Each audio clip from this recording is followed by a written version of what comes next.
All right, let's go ahead and get started with our Unit 5 review.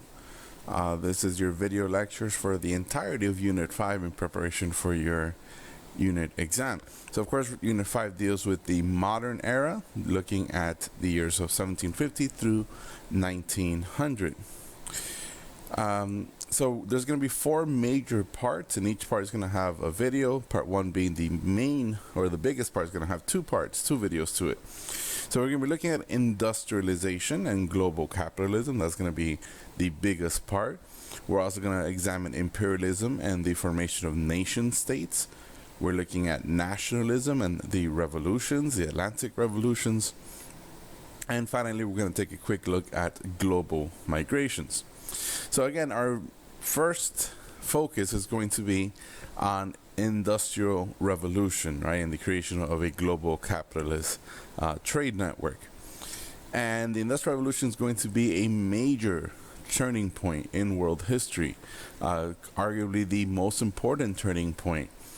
Maybe only the Neolithic Revolution and maybe the Columbian Exchange was a more major of an event, but the Industrial Revolution completely changed everything we know of, right? Fundamentally changed the way we do things. So let's start with causes, right? Let's start with the factors of why is it that Western Europe is going to be the first part of the world to industrialize.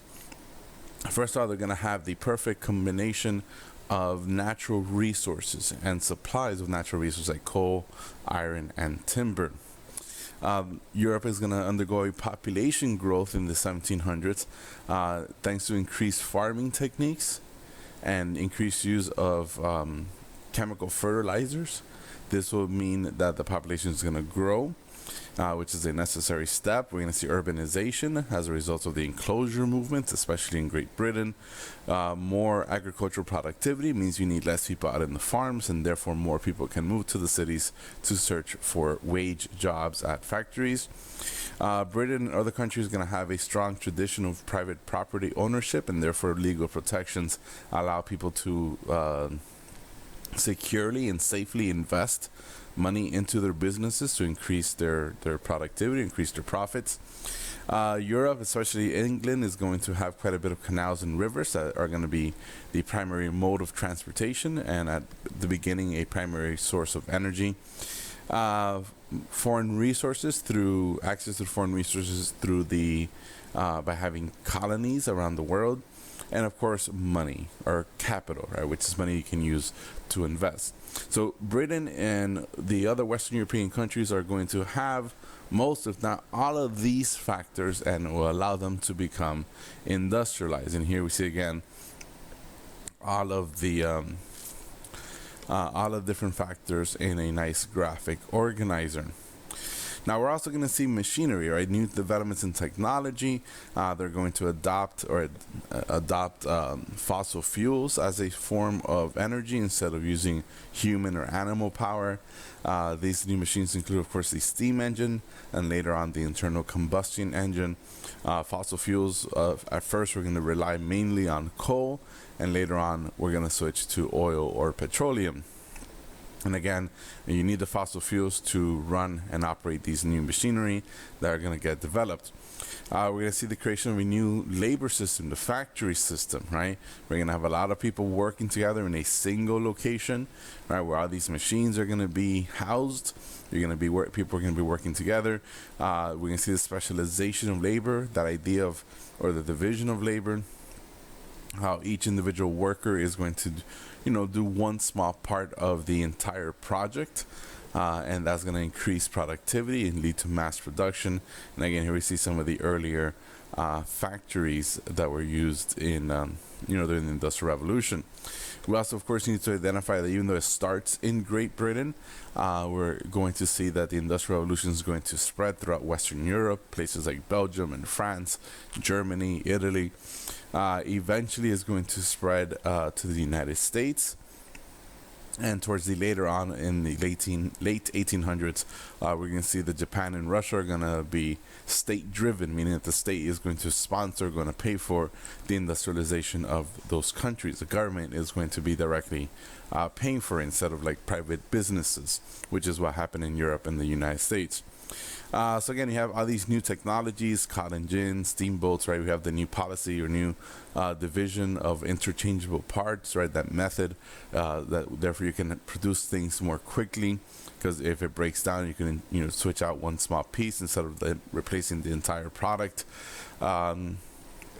We also see again how places like Japan and Russia, they're going to have net state-sponsored. So the Bank of Japan, for example, would be a state-sponsored bank, right, where the bank would loan money, the government would loan money to businesses in order to expand. In order to expand industrialization, right? The big famous accomplishment of the Russians is going to be the creation of the construction of the Trans-Siberian Railroad, as well. All right. Later on in the 1800s, we see the second industrial revolution, and we're going to see a shift in instead of producing iron, we're going to see the production of steel, which is stronger and more durable, more flexible, and that's going to allow for skyscrapers to be built. We're going to see more use of chemicals, especially in agricultural applications and in medical applications as well, medicines like aspirin, for example. Electricity is going to be a major thing. So we're going to start seeing electric lights like light bulbs and electrical gadgets like, radios and telegraph lines and cameras and stuff like that. And again, that's going to be in the second half of the 19th century. Here we see some of the, the earlier versions of these machineries. Now, it's also important to know that there's going to be a new dynamic, a new relationship between the industrialized nations of the world and the non-industrialized countries. The non-industrialized countries are going to become export economies, right? Where they're going to produce a single or maybe a couple of natural resources that are going to be in high demand. Sometimes they're going to produce these because, it's financially beneficial to them. So like the famous examples is going to be Latin America. They're going to produce stuff like wheat and meat, like beef. This will be like the Argentinian main exports. Or sugar if we're talking about Cuba. On the other hand, sometimes these export economies are going to be forced to export certain goods, like if they're under colonial, under colonial rule and imperial rule. So places like, India is going to export raw cotton. Places like Congo is going to export raw rubber, right, to their imperial rulers. So that new balance, that new relationship between the industrialized and non-industrialized empire or economies is going to shift the balance, right? And therefore the industrialized country is going to be more of a profit because they're going to be able to use these raw materials that they buy relatively or acquire relatively cheaply and produce something manufactured, right? Something you make in a factory, and you can sell that back to those other economies or to your colonies. And manufactured goods are always going to be way more expensive than raw materials. So again, we have the famous examples of things like cotton and rubber and sugar. This is palm oil, or it comes from palm trees, and palm oil is used a lot for machinery, for like lubrication of the different mechanical parts of a machine. So that's going to be another big cash crop. Now, the any country that relied extensively on just agricultural exports, we're going to see a big decline in their productivity, in their wealth, partly because they're not going to be able to compete in production at a cheaper cost. Kind of a famous example, of course, is the Indian cotton textile industry. How the Indians used for hundreds of years to produce cotton textiles, but then they were unable to compete with the cheap pricing of mass-produced manufactured cotton textiles instead of the handmade stuff that the Indians would make. So that means that, again, we see that shift, that disadvantage that non-industrialized countries are going to face, and give that upper hand to the more industrialized countries of the world. And here we see the kind of that dynamic or that relationship is going to change between the West, right, the industrialized nations, and other parts of the world. So, for example, if we look at China, right, throughout most of Chinese history, China has been the dominant economy in the world, right? So going back to year one of the Common Era, which would be during the time of the Han Dynasty, or the year 1600s, right at the start of, let's say, this would be the start of the Qing Dynasty. We're gonna see that little by little they're gonna drop, right? They're gonna be wealthy eventually, in the 1800s. This is at the height of the opium trade and all the exports that the Chinese are gonna be exporting. But if you notice, right, after 1820s, 1830s, 1840s, China's gonna dip big time, right? So by 1913, by the beginning of the contemporary era, time period 6, China has fallen, right? GDP is the amount of money that the country makes.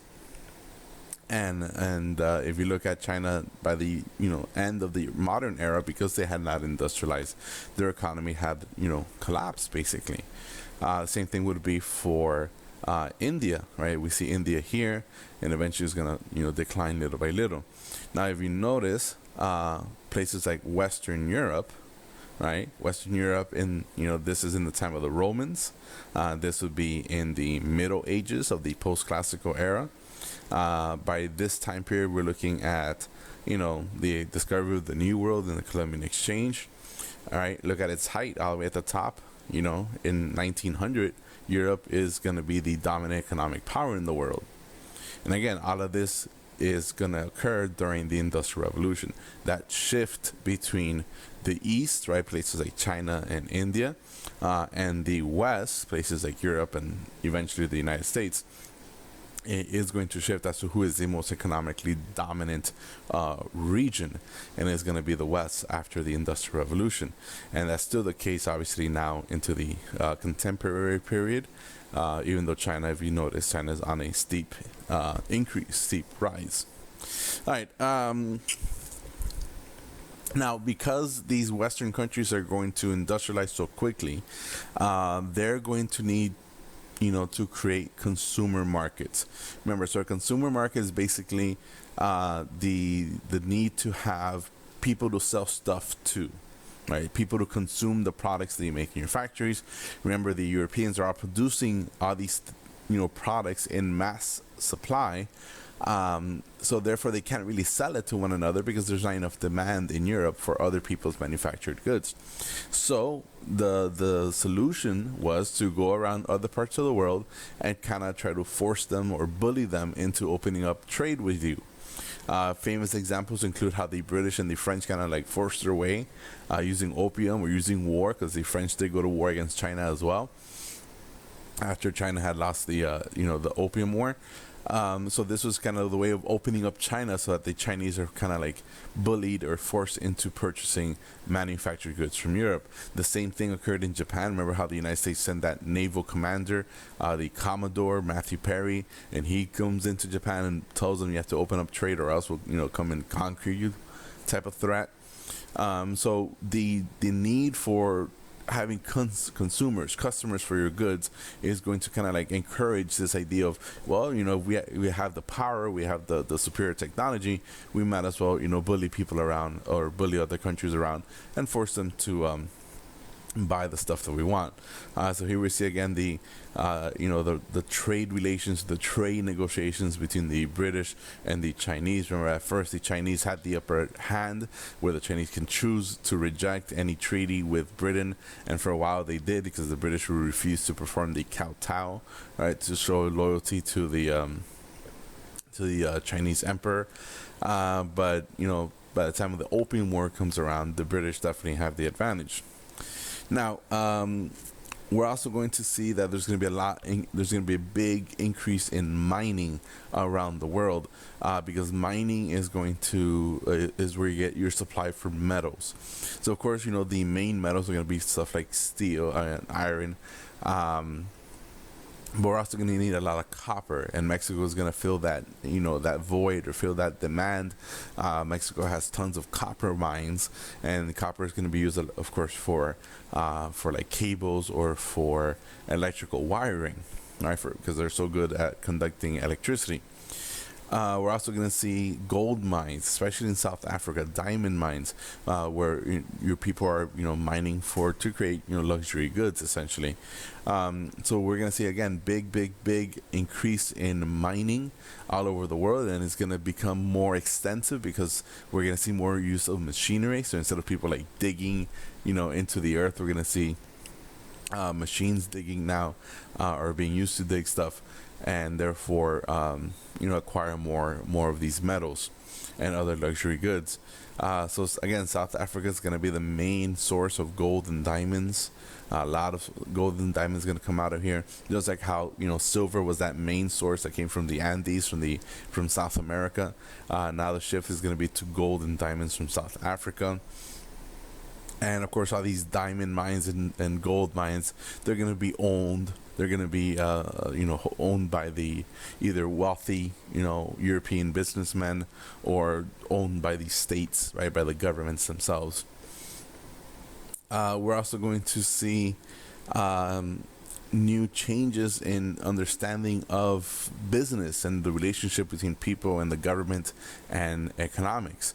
And the two kind of main economic theories or main philosophers of this era are going to develop the philosophy of capitalism and classical liberalism.